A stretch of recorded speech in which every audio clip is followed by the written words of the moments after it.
जय हिंद। हम आप सभी को पढ़ा रहे हैं समास।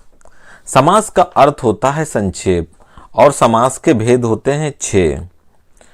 समास के भेद होते हैं 6 और हम समास किसे कहते हैं? दो या दो से अधिक शब्दों से मिलकर बने हुए नए, जैसे कि दो या दो से अधिक शब्दों से मिलकर बने हुए नए सार्थक शब्द को समास कहते हैं। समास के भेद होते हैं 6।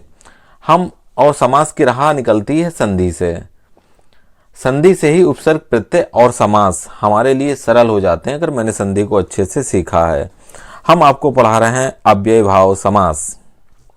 अव्ययभाव समास, इसको अव्ययभाव क्यों कहते हैं? अव्यय समास क्योंकि इसका पहला पद अव्यय तथा प्रधान होता है, इसीलिए इसको अव्ययभाव समास कहते हैं।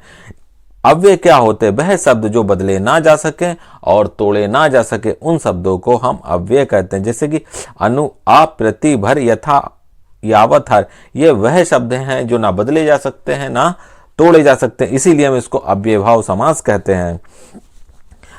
अव्ययभाव समास की पहचान क्या होती है? इसके पहले पद में अनु होगा, आ होगा, प्रति होगा, भर होगा, यथा होगा, यावत होगा, हर होगा। आप एक बार में याद कर सकते, अनु, आ, प्रति, भर, यथा, यावत, हर। जैसे कि यह है हमारा अनुरूप। रूप में क्या जोड़ दिया गया? अनु। ये हो गया अनुरूप, नया शब्द बन गया। दो नए शब्दों से मिलकर बने हुए नए सार्थक शब्द को समास कहते हैं। यह है हमारा जन्म। जन्म में आ जोड़ गया, आ जन्म हो गया। जैसे कि ये क्या है? प्रतिदिन।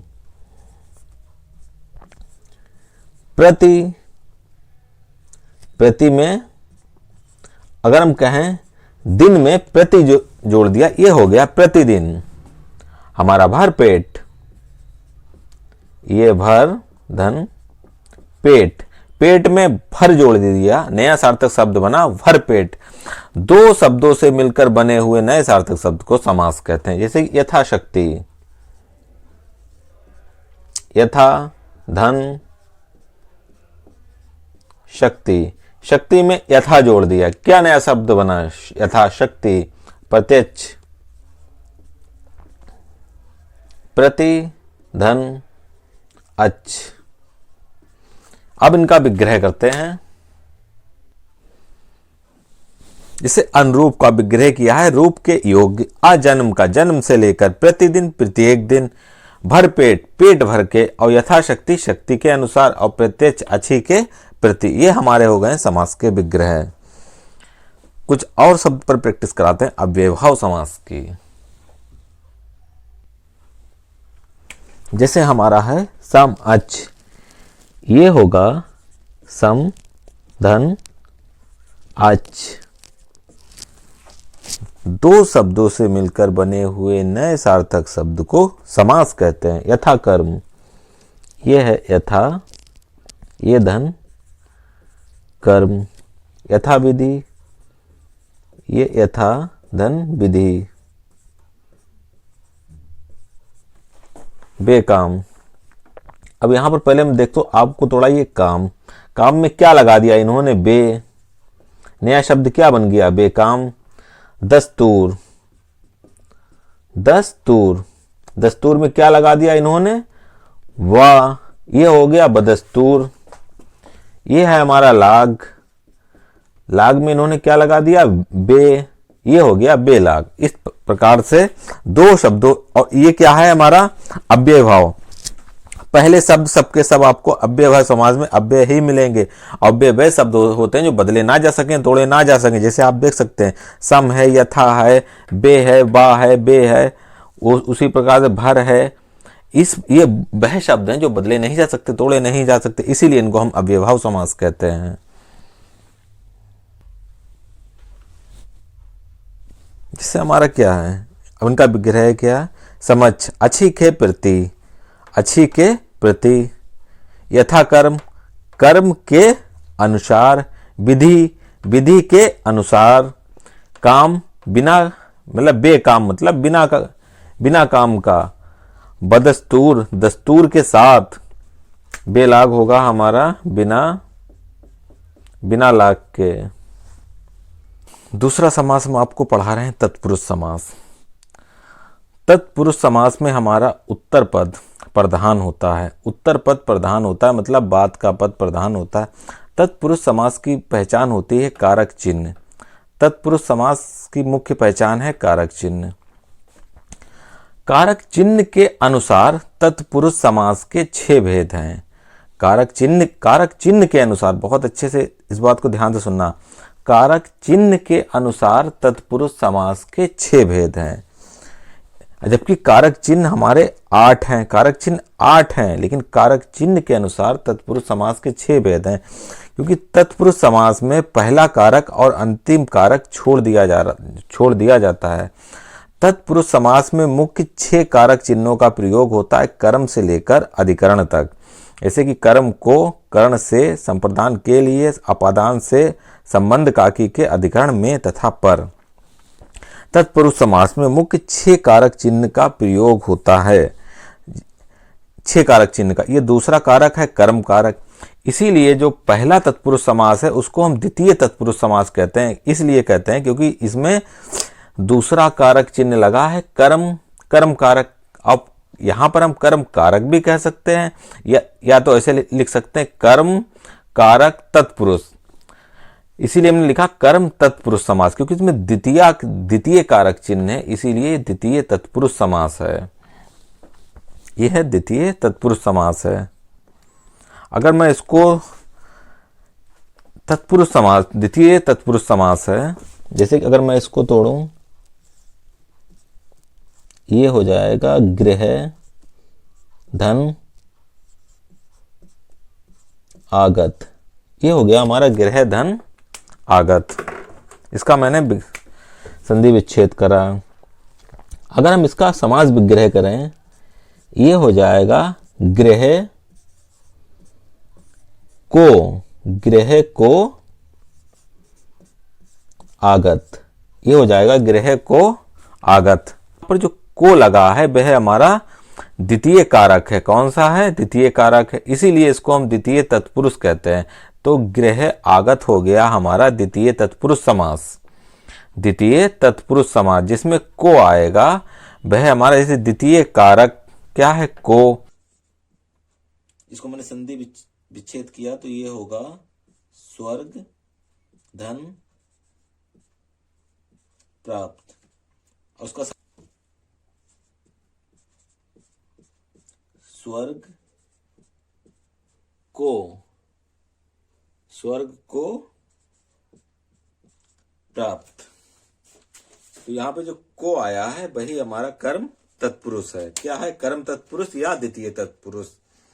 स्वर्ग प्राप्त और गृह आगत में हमारा द्वितीय तत्पुरुष या कर्म तत्पुरुष, ठीक है, या कर्म तत्पुरुष कहिए या द्वितीय तत्पुरुष कहिए, बात एक ही है, कोई अंतर नहीं है। ये हमारे गृहागत और स्वर्ग प्राप्त में है द्वितीय तत्पुरुष समास। कुछ और प्रैक्टिस करते हैं। जैसे अब हमारा यहां पर क्या है? यश प्राप्त। इसका हम संधि विच्छेद करेंगे तो ये होगा यश धन प्राप्त। अब इसका समास विग्रह करेंगे तो ये हो जाएगा यश को प्राप्त। यश को प्राप्त। जो तत्पुरुष समास में कारक चिन्ह का लोप हो जाता है, जैसे यश को प्राप्त क्या हो गया? यश प्राप्त। तत्पुरुष समास में कारक चिन्ह लोप हो जाता है। यश प्राप्त, यश को प्राप्त, कारक चिन्ह लोप हो गया, इनको जोड़ दिया यश प्राप्त, और ये हो गया यश प्राप्त। रथ चालक, रथ चालक। इसका हम संधि विच्छेद करें तो ये होगा रथ धन चालक, और समास विग्रह करें तो ये हो जाएगा रथ को चलाने वाला। रथ को चलाने, इसमें भी को आया। जहां पर हमारा कर्म की पहचान होती है को, कर्म कारक की पहचान होती है को, को आएगा तो द्वितीय तत्पुरुष तथा कर्म तत्पुरुष होगा, द्वितीय तत्पुरुष तथा कर्म तत्पुरुष होगा। अब हम आपको द्वितीय तत्पुरुष और कर्म तत्पुरुष मैंने समझा दी। अब हम आपको समझाते हैं तृतीय तत्पुरुष या करण तत्पुरुष। तृतीय तत्पुरुष या करण तत्पुरुष। करण क्या है? से, क्योंकि इसमें हमारा से कारक चिन्ह आएगा। नेत्रहीन, इसका अगर मैं संधि विच्छेद करूं तो ये होगा नेत्र धन हीन, और इसका समास विग्रह हमारा होगा नेत्र से हीन। समास विग्रह होगा नेत्र से हीन। अब यहां पे जो से आया है ये क्या है? करण तत्पुरुष। करण का मतलब ये तीसरा कारक है, इसीलिए इसको हम तृतीय तत्पुरुष कहते हैं। जहां पर से होगा वह तृतीय तत्पुरुष या करण तत्पुरुष होगा।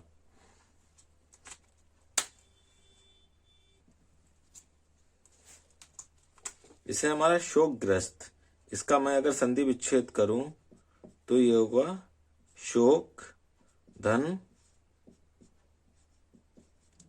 ग्रस्त, और इसका समास विग्रह होगा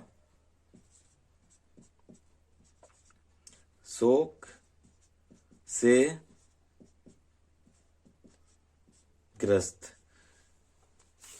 शोक से ग्रस्त तृतीय तत्पुरुष या कर्ण तत्पुरुष, ये इसमें कारक कर्ण तत्पुरुष से, और कभी कभी इसमें कारक का दूसरा शब्द द्वारा भी पूछ लिया जाता है। जैसे कि अगर मैं इसका संधि विच्छेद करूं तो ये होगा सूर्य रचित, ये संधि विच्छेद होगा सूर धन रचित। अब इसका विग्रह होगा सूर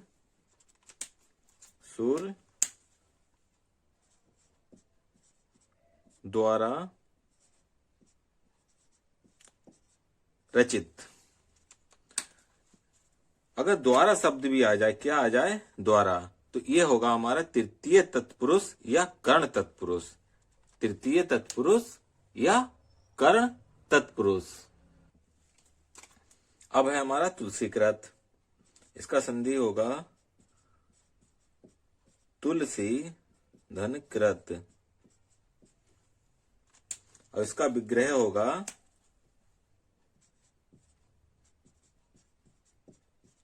तुलसी द्वारा कृत।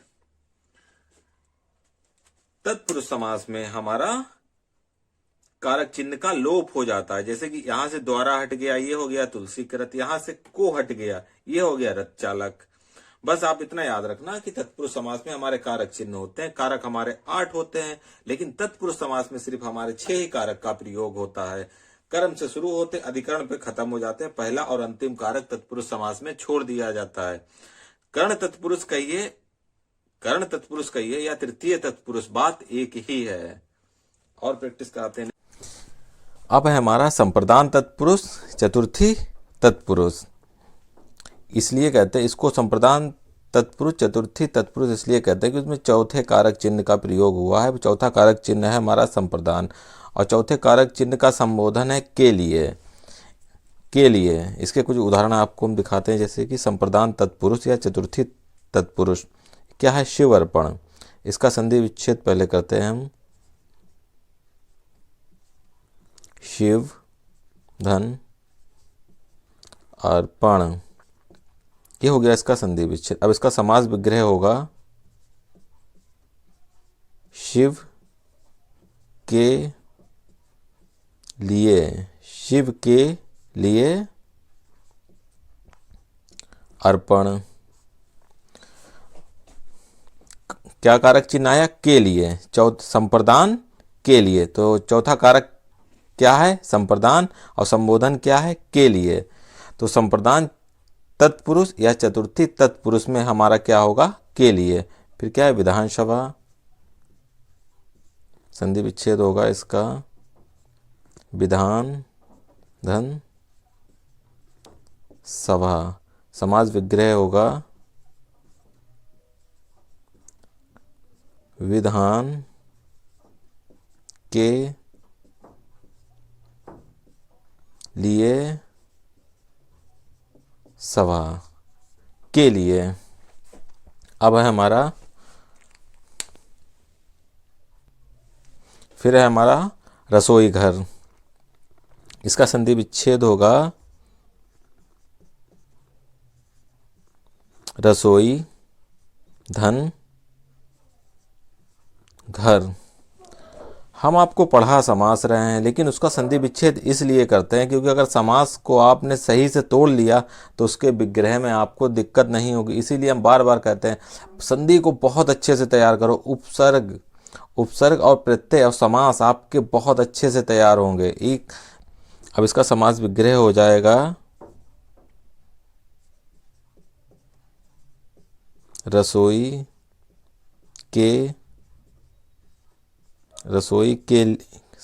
के लिए घर के लिए। संप्रदान तत्पुरुष या चतुर्थी तत्पुरुष। फिर शिक्षालय, इसका संधि विच्छेद शिक्षा धन आलय। समास विग्रह शिक्षा के लिए आलय। अब है आपके सामने अपादान तत्पुरुष तथा पंचमी तत्पुरुष। इसको अपादान तत्पुरुष और पंचमी तत्पुरुष क्यों कहते हैं? क्योंकि इसमें पांचवें कारक चिन्ह का प्रयोग हुआ है, वो है अपादान, और इसका संबोधन क्या है? से। पांचवें कारक का संबोधन होता है से। जैसे क्या है अब हमारा उदाहरण, धनहीन। इसका हम संधि विच्छेद करेंगे। पहले धन, धन, फिर हमारा हो जाएगा हीन। अब इसका समास विग्रह होगा धन से हीन, धन से हीन। अपादान तत्पुरुष तथा पंचमी तत्पुरुष में हमारा क्या संबोधन होगा? से। फिर क्या है? चिंता मुक्त। संधि विच्छेद होगा चिंता धन मुक्त, और इसका समास विग्रह होगा चिंता से मुक्त। तो इसमें क्या है? से संबोधन। क्या है? से। अपादान तत्पुरुष और पंचमी तत्पुरुष में संबोधन होगा। अब क्या है हमारा? गुणहीन, और इसका संधि विच्छेद होगा गुण धन हीन, और इसका समास विग्रह होगा गुण से हीन। तत्पुरुष समास में कारक चिन्ह का लोप हो जाता है। तत्पुरुष समास में 6 कारक चिन्ह का प्रयोग होता है, कर्म से लेके अधिकरण तक। अब इसमें क्या है? से कारक चिन्ह का लोप हो गया। गुण, जैसे क्या विग्रह क्या था? गुण से ही पथ भ्रष्ट। ये संधि विच्छेद होगा इसका पथ धन भ्रष्ट। समास विग्रह होगा पथ से भ्रष्ट। अपादान तत्पुरुष या पंचम तत्पुरुष में होता है हमारा 5वां कारक, इसी और संबोधन होता है से।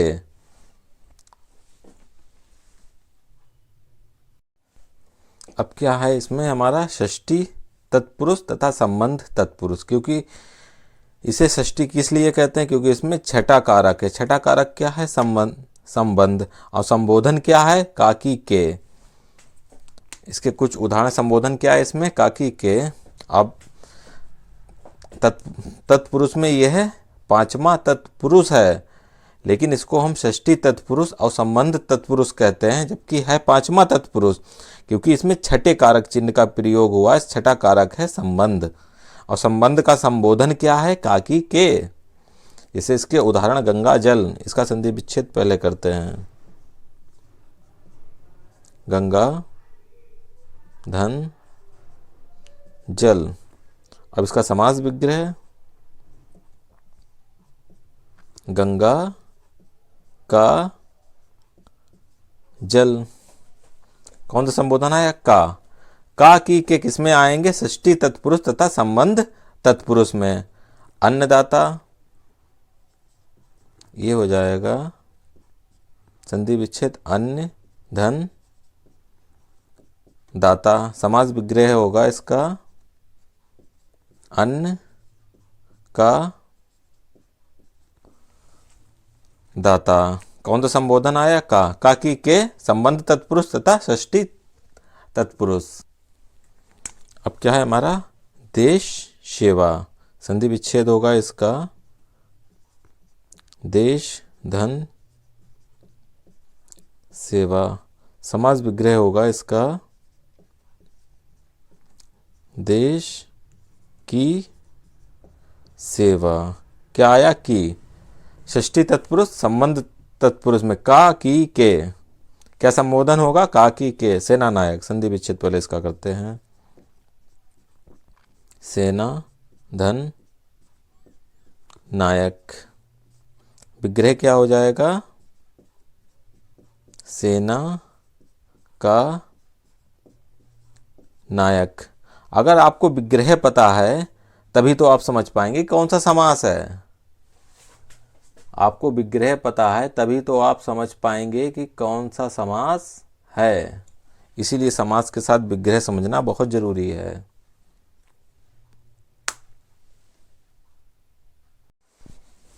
अब है आपके सामने तत्पुरुष समास का अंतिम भेद। तत्पुरुष समास का अंतिम भेद क्या है? छठा। तत्पुरुष समास के कितने भेद हैं? 6। और छठा भेद क्या है? अंतिम है। तत्पुरुष समास के 6 भेद हैं। अब आपके सामने है तत्पुरुष समास का अंतिम भेद, सप्तमी तत्पुरुष। अब है छठा। तत्पुरुष समास का अंतिम है छठा, लेकिन इसको सप्तमी कहते हैं क्योंकि इसमें 7वें कारक चिन्ह का प्रयोग हुआ है, वह अधिकरण। इसीलिए इसको सप्तमी तत्पुरुष भी कहते हैं और अधिकरण तत्पुरुष भी कहते हैं। और इसका संबोधन क्या है? मैं तथा पर। मैं तथा पर। जैसे कि उदाहरण वनवास, इसका संधि विच्छेद होगा वन धन वास। समास विग्रह होगा इसका वन में वास। सप्तमी तत्पुरुष तथा अधिकरण तत्पुरुष में संबोधन होगा मैं तथा पर। अधिकरण क्या होगा? मैं तथा पर। जैसे क्या है? नरोत्तम, इसका संधि विच्छेद होगा नर धन उत्तम। अब इसका समास विग्रह क्या होगा? नरों में उत्तम। नरों में उत्तम में। सप्तमी तत्पुरुष अधिकरण तत्पुरुष में क्या होगा? संबोधन में। क्या होगा? में। और यही बीच का कारक लोप होकर हमारा एक समास वाक्य बनता है। अब क्या है? आप बीती, इसका संधि विच्छेद होगा आप धन वीति। समास विग्रह होगा आप पर। आप पर बीती। क्या आया? पर। सप्तमी तत्पुरुष अधिकरण तत्पुरुष में मैं तथा पर। संबोधन क्या होगा? अधिकरण में तथा पर। सप्तमी तत्पुरुष को ही हम अधिकरण तत्पुरुष भी कहते हैं क्योंकि इसमें 7वें कारक चिन्ह का प्रयोग हुआ है। बार बार बताते हैं जिससे आप भूल ना जाएं। गृह प्रवेश, ये होगा संधि विच्छेद गृह धन प्रवेश। समास विग्रह होगा इसका गृह में प्रवेश। में कारक चिन्ह। तत्पुरुष समास की पहचान होती है, उसमें कारक चिन्ह होते हैं और कारक चिन्ह का लोप हो जाता है। कारक चिन्ह होते हैं और कारक चिन्ह का लोप, जैसे पर का लोप हो गया, जैसे आप, जैसे बाकी क्या है बीती, उसमें जोड़ दिया इन्होंने आप, नया शब्द बन गया आप बीती और कारक चिन्ह का लोप।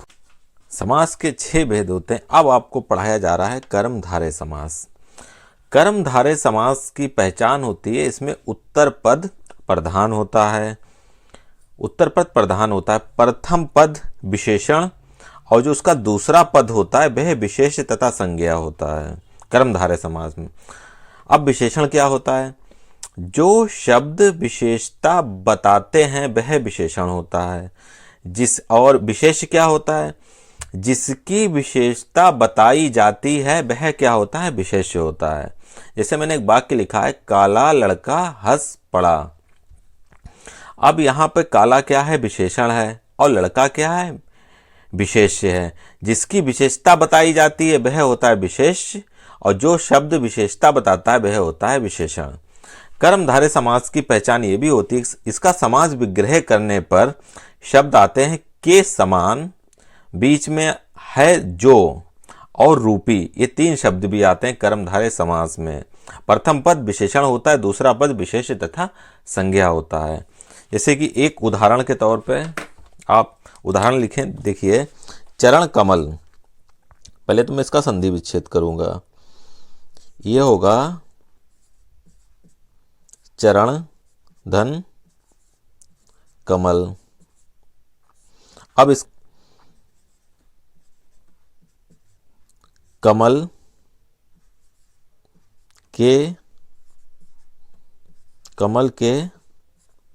समान चरण।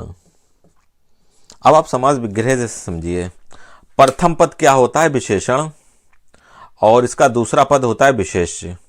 अब वाक्य है चरण कमल, वाक्य चरण कमल के समान चरण। अब जो चरण है वह किसके समान है? कमल के समान है। जिसकी विशेषता बताई जाती है वह क्या है? विशेष। वह क्या है? विशेष। तो यहाँ पे विशेषता किसकी बताई जा रही है? चरण की, क्योंकि चरण किसके समान है? यहाँ पे चरण जो है वह कमल के समान है, तो कमल हमारा विशेषण है और विशेषता बताई जा रही है चरण की। विशेषता बताई जा रही है चरण की और चरण किसके समान है? चरण हमारे कमल के समान है।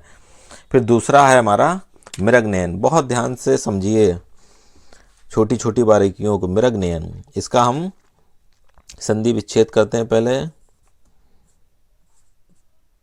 मृग धन नयन, समास विग्रह। अब हम इसका समास विग्रह करते हैं।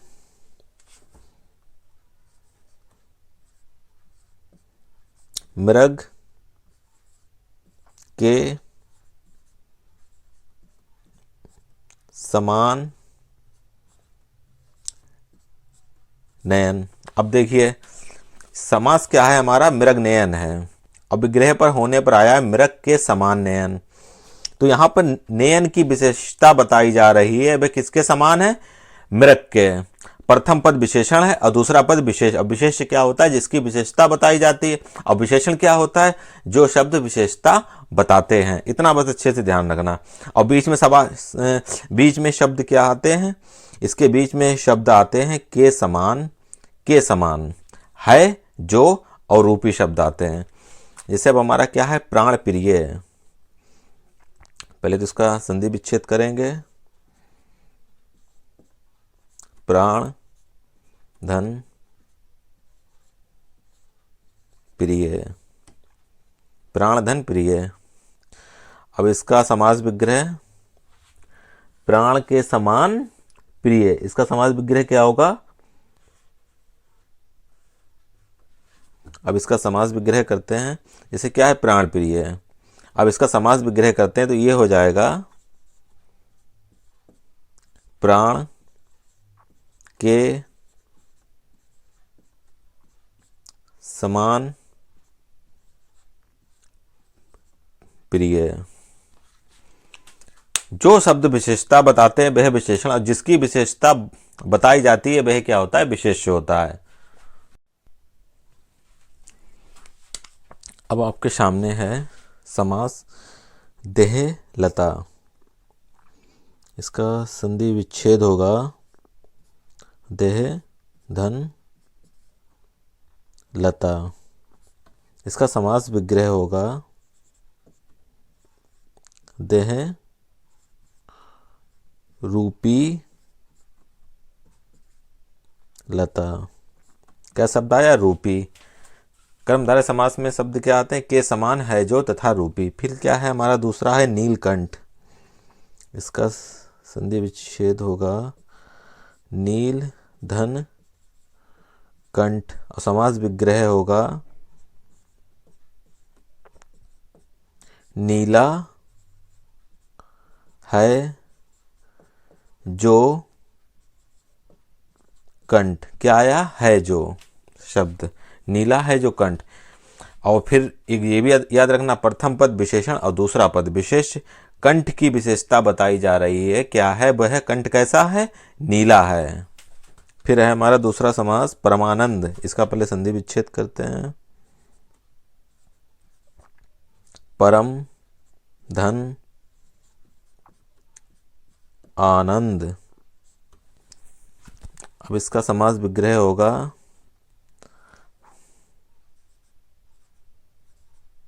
परम है जो आनंद। आनंद कैसा है? परम है। आनंद की विशेषता बताई जा रही है। ये कैसा है? आनंद के बारे में बताया जा रहा है। कैसा है? परम है। प्रथम पद विशेषण और दूसरा पद विशेष। और विशेषण और विशेष दोनों ही आपको बता दिए क्या है। फिर है महादेव। संधि विच्छेद इसका होगा महा धन देव। समास विग्रह होगा महान महान है जो देव। महान है जो देव। फिर हमारा है महापुरुष। इसका संधि विच्छेद होगा महाधन पुरुष। इसका समास विग्रह होगा महान। इसका समास विग्रह होगा महान है जो पुरुष। महान है जो पुरुष। कर्मधारय समास। फिर एक एक बारीकों को बहुत ध्यान से सुन लीजिए। उत्तर पद प्रधान होता है। उत्तर पद प्रधान होता है। प्रथम पद विशेषण और दूसरा पद होता है विशेष।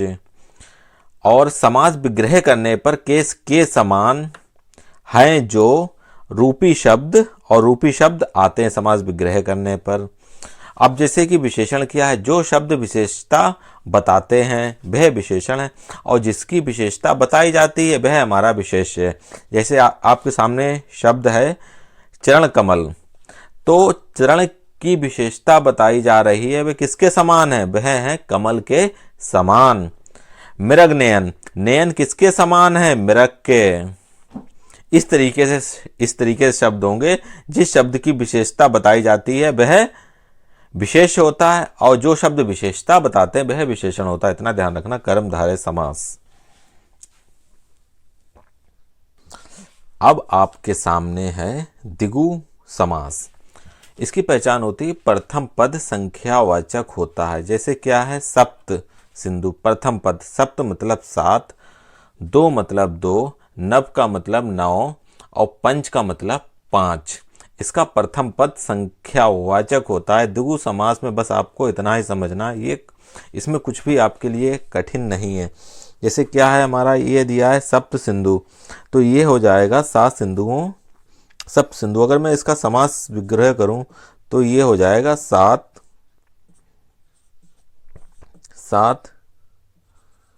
सिंधुओं का समूह। क्या आया? 7। प्रथम पद संख्या वाचक होता है द्विगु समास में। जैसे क्या है? दोपहर, ये हो जाएगा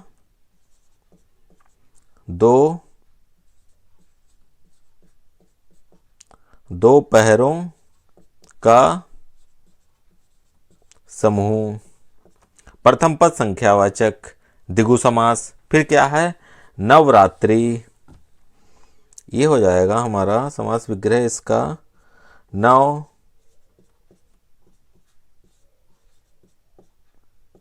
नवरात्रियों का समूह। क्या आया इसमें, नौ।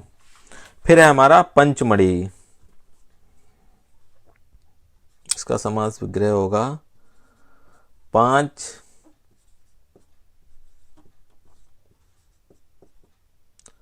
मणियों का समूह। पांच मणियों का समूह। तो ये जो हमारा द्विगु समास है ये होता है संख्यावाचक समास होता है। इसका प्रथम पद संख्यावाचक होता है। प्रथम पद क्या होता है, संख्यावाचक। जैसे कि सप्त मतलब 7, दो का मतलब 2, नव मतलब 9 और पंच का मतलब 5। कुछ शब्द जैसे कि अगर दे दिया गया आपका त्रिकोण, जैसे क्या है, त्रिकोण, तो ये हो जाएगा तीनों कोणों का समूह। फिर हमारा जैसे क्या है, क्या होगा, तिरंगा। ये हो जाएगा तीनों रंगों का समूह। ये तिरंगा में हमारा 3 है और त्रिकोण में भी 3 है। तो प्रथम पद हमारा संख्यावाचक होता है, उसी को हम द्विगु समास कहते हैं। बस इतना ध्यान रखना है इसमें।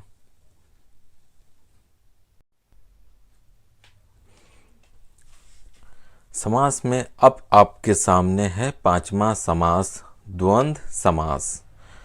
द्वंद्व समास, इसमें दोनों पद प्रधान होते हैं। द्वंद्व समास की क्या पहचान है, इसमें दोनों पद प्रधान होते हैं।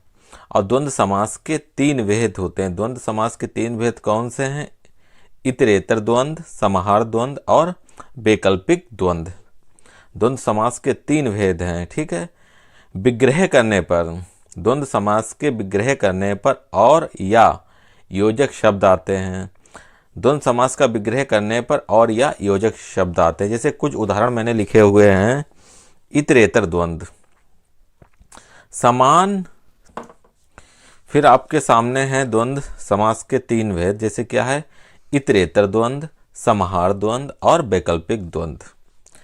अब जैसे क्या है, इतरेतर द्वंद्व कि समान महत्व के 2 शब्द होते हैं। समान महत्व मतलब दोनों शब्दों का जो महत्व हो, महत्व एक समान हो, दोनों शब्दों का महत्व एक समान हो, वह कहलाता है इतरेतर द्वंद्व। जैसे क्या है, राम लक्ष्मण। यहाँ पर ये क्या है, दोनों शब्दों का समान महत्व है, राम और विग्रह क्या होगा, राम और लक्ष्मण। इनमें योजक चिन्ह आते हैं और या, जैसे कि राम लक्ष्मण। कुछ शब्द और जैसे कि हमने लिख लिया यहाँ पे, सीताराम। समान महत्व के 2 शब्द, सीताराम, सीता राम। माता पिता,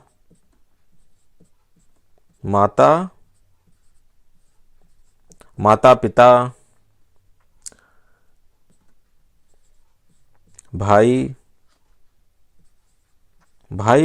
भाई बहन, लव कुश।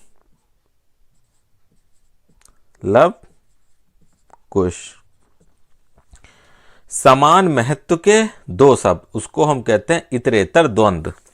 इतरेतर द्वंद्व।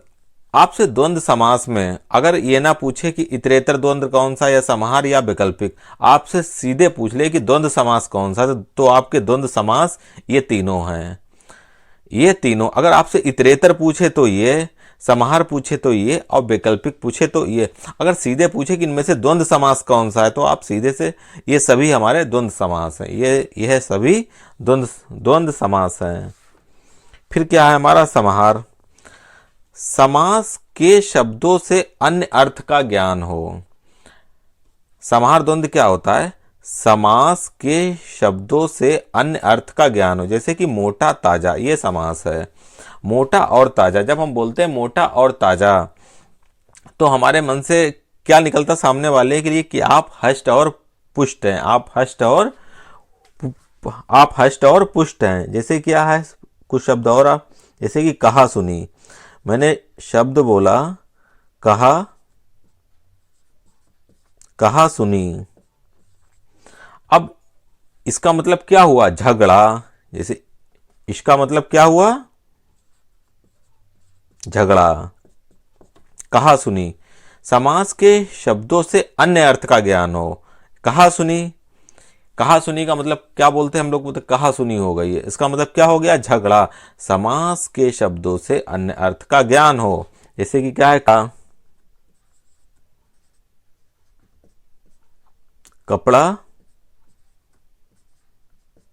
कपड़ा लत्ता। अब इसने क्या अर्थ बताया, कपड़ा लत्ता की जब बात करते हैं, ये बात हो रही है वस्त्र के अर्थ में। कपड़ा लत्ता, जैसे कहा सुनी, जैसे कि मोटा ताजा हष्ट पुष्ट। जैसे मोटा और ताजा, ये तो हमारा समास लिख। अर्थ क्या दर्शा रहा है, समास के शब्दों से अन्य अर्थ का ज्ञान हो, वह समाहार द्वंद्व होता है। जैसे कि मोटा ताजा, मोटा और ताजा किसकी प्रति हुआ, हष्ट पुष्ट। मेरे मन में बात आई, हमने जब बात छेड़ी कहा सुनी की, तो मन में क्या आया, झगड़ा। कपड़ा लत्ता की बात की तो ये वस्त्र के अर्थ में। फिर उसी हिसाब से हमारा वैकल्पिक द्वंद्व है। वैकल्पिक जैसे क्या है, भला बुरा। वैकल्पिक का मतलब विकल्प, भला या बुरा, भला या बुरा। कुछ और शब्द जैसे कि थोड़ा बहुत, थोड़ा या बहुत, थोड़ा या बहुत। पाप पुण्य, पाप या पुण्य। छोटा बड़ा, छोटा बड़ा, ये हो जाएगा छोटा या बड़ा। इसमें क्या शब्द आएंगे, ये वैकल्पिक होता है भाई। थोड़ा या बहुत, पाप या पुण्य, छोटा या बड़ा, वैकल्पिक द्वंद्व। हमने आपको द्वंद्व समास बता दिया। इतरेतर, अगर अब देखिए, अगर आपसे, फिर मैं बता रहा हूं, अगर आपसे द्वंद्व समास पूछे तो जैसे कि सीता राम, माता पिता, कहा सुनी, कपड़ा लत्ता, मोटा ताजा, थोड़ा बहुत, ये सभी द्वंद्व समास हैं। अगर आपसे इतरेतर पूछे तो ये हैं, समाहार पूछे तो ये हैं, और वैकल्पिक पूछे तो ये हैं। बस इतना सा ध्यान रखना। इतरेतर द्वंद्व में समान महत्व के दो शब्द होते हैं, और समाहार द्वंद्व में समास के शब्दों से अन्य अर्थ का ज्ञान हो। समास के शब्दों से अन्य अर्थ का ज्ञान हो। वैकल्पिक द्वंद्व में से तो ये या तो ये या तो ये। अब आपके सामने है अंतिम समास, बहुव्रीहि समास। अंतिम समास आपका कौन सा है, बहुव्रीहि समास। अंतिम समास, बहुव्रीहि समास आपका छठा समास है, ठीक है। पहचान क्या होती है, कोई भी पद प्रधान नहीं होता। बहुव्रीहि समास में याद रखना, कोई भी पद प्रधान नहीं होता, दोनों ही पद इसमें प्रधान नहीं होते हैं, लेकिन दोनों पद मिलकर किसी तीसरे पद की ओर संकेत करते हैं। दोनों पद प्रधान नहीं होते, लेकिन दोनों पद मिलकर किसी तीसरे पद की ओर संकेत करते हैं। जैसे क्या है, उदाहरण दिया है लंबोदर, लंबोदर। अब इसमें इसका संधि, अगर इन शब्दों को मैंने अलग किया, लंबा तथा उदर, लंबोदर को अलग कर दिया, लंबा तथा उदर। अब ये किसी तीसरे, दोनों पद मिलकर किसी तीसरे की ओर संकेत करते हैं, दोनों पद में। जैसे लंबा और उदर, लंबा है उदर जिसका, तीसरा कौन आया यहां पर, गणेश। उदर का मतलब उनकी सूड़।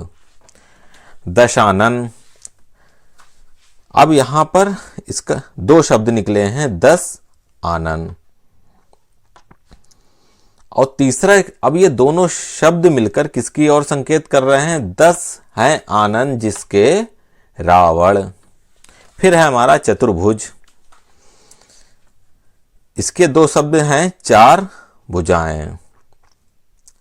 चार हैं भुजाएं जिसकी विष्णु, दोनों शब्द मिलकर किसी तीसरे शब्द की ओर संकेत करें वह हमारा बहुब्रीहि समास होता है। इसमें दोनों ही पद प्रधान नहीं होते हैं, यह होता है बहुब्रीहि समास। कुछ और उदाहरण, जैसे कि अब हमारे सामने महावीर, क्या है?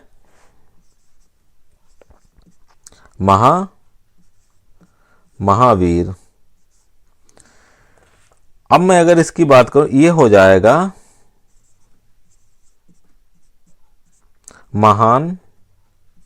महान वीर है जो। महान वीर है जो किसकी ओर संकेत करा? हनुमान। दोनों शब्दों ने मिलकर किसी तीसरे शब्द की ओर संकेत करा, वो निकले हैं हनुमान। जैसे अब हमारा क्या है? मृगेंद्र समास है। मृगेंद्र। विग्रह होगा इसका मृगों का इंद्र, मृगों का इंद्र। अब मृगों का इंद्र कौन है? सिंह।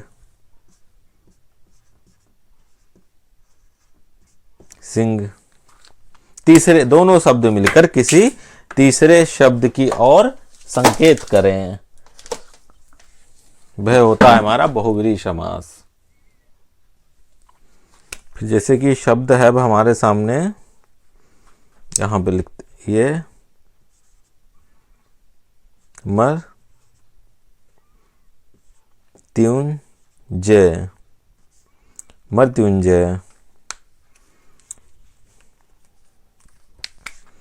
मृत्युंजय ये होता है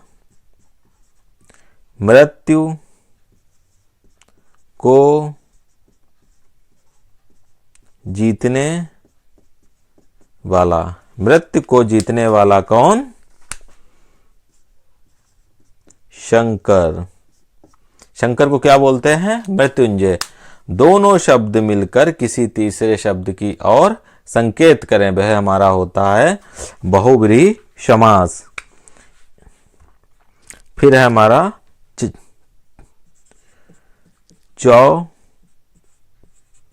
चौलड़ी। ये होगा चार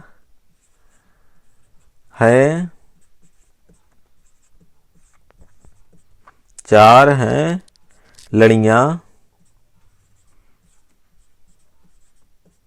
जिसमें, चार हैं लड़ियां जिसमें क्या हुआ? माला। चार हैं लड़ियां जिसमें इसका क्या हुआ? माला। फिर अब है हमारा एक शब्द और आपका, जैसे कि पंकज।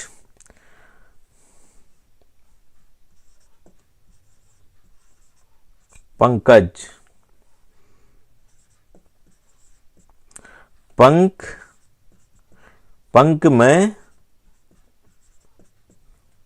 पैदा हो जो। पंख में पैदा हो जो किसकी ओर संकेत के वो होता है कमल।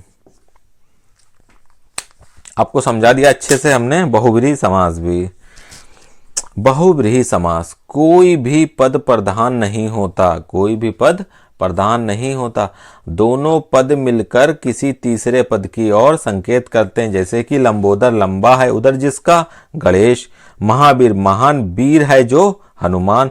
चौलड़ी चार है लड़ियां जिसमें माला। मृगेंद्र मृगों का इंद्र सिंह। पंकज पंख में पैदा होने वाला कमल। चतुर्भुज चार हैं भुजाएं जिसकी विष्णु। मृत्युंजय मृत्यु को जीतने वाला शंकर। दो शब्द मिलकर किसी तीसरे शब्द की ओर संकेत करें वह हमारा बहुब्रीहि समास होता है। इसमें दोनों ही पद प्रधान नहीं होते। हमने आपको समास बहुत अच्छे से पढ़ा दिया।